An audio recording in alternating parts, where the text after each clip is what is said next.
Konnichiwa minasan, watashi no namae wa Joy desu, and I'm the reporter number 2. And ang napunta sa aking topic ay ang linear function at ang quadratic function. Pero bago yan, ano muna ang linear function? Ang linear function ay ang kanyang highest degree is only 1. And ang kanyang standard form is f of x is equals to mx plus b. Which is, the f of x is the function and the m is the slope intercept. So, in problem number 3, in a provincial town, the standard habal-habal or the motorcycle taxi fare is at 20 pesos. Base fee or yung panimulang bayad nila, plus 10% for every kilometers traveled. The first question is to write a linear function that models the total fare for a ride covering distance of 3 kilometers. So, bago natin i-compute yan, kailangan muna natin ng given. So, ang ating given is base fare is equals to 20 pesos. At ang additional is 10 pesos per kilometer. And para mahanap natin ang linear function, let us d represent the distance in kilometers.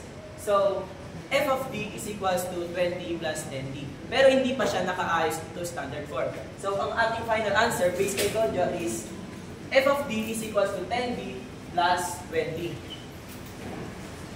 Next question is, how much will a 7-kilometer trip from Pagdapalengke to a barangay hall cost? So, for 7 kilometers, the d is equals to 7. So, we will substitute the value of d. So, the f of d is equals to 20 plus 10 times 7. So, the f of 7 is equals to 20. 10 times 7 is equals to 70. And then 20 plus 70 is 90. So, ang kanyang total cost is 90 pesos. Number 4. A shop in Baguio sells boxes of ube or the purple yam jam. They currently sell 50 boxes a day for 300 pesos each. Survey suggests that for every 10 pesos price decrease, they will sell 5 more boxes per day.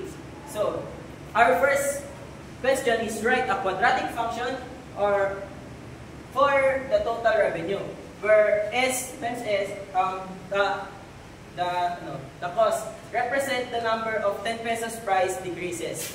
So, pero bago yan, ano muna ang quadratic function? Ang quadratic function ay ang kanyang highest degree is 2. Highest degree ng variable. And the kanyang standard form is f of x is equals to ax squared plus bx plus c.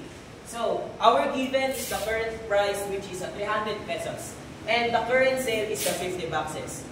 Now, ang second given naman is 10 pesos decrease will have 5 more boxes sold. So, let us represent the 10 pesos decrease as x.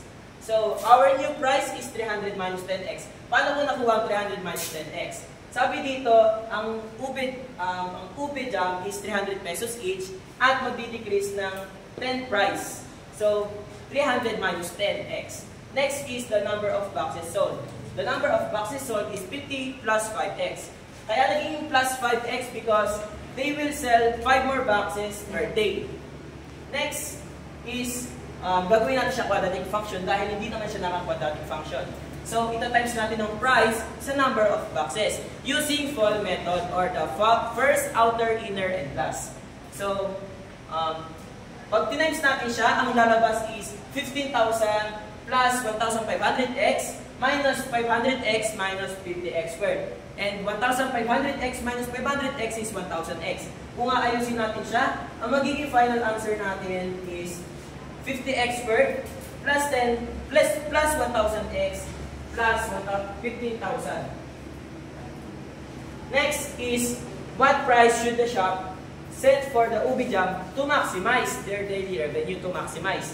So, to maximize their revenue, we will use the formula of the vertex, which is the x is equals to negative v over 2a para makuha natin ang value ng x. So, ang ating v is 1,000 because gamit ang standard form na ax squared plus bx plus c, makikita natin na ang value ng b is 1,000 at ang value naman ng a is negative 50. So, isa-substitute natin siya sa value ng negative v over 2a. Ang magiging kalabasan niya is negative 1,000 minus negative 500. Since pareha silang negative, ika-cancel lang natin siya at ang magiging final answer is 10.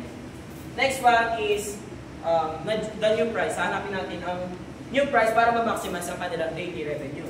So, 300 minus 10 times 10 is equals to 100. And 300 minus 100 is equals to 200. So, kailangan nila makabenta na 200 pesos per box. And that's all. Thank you.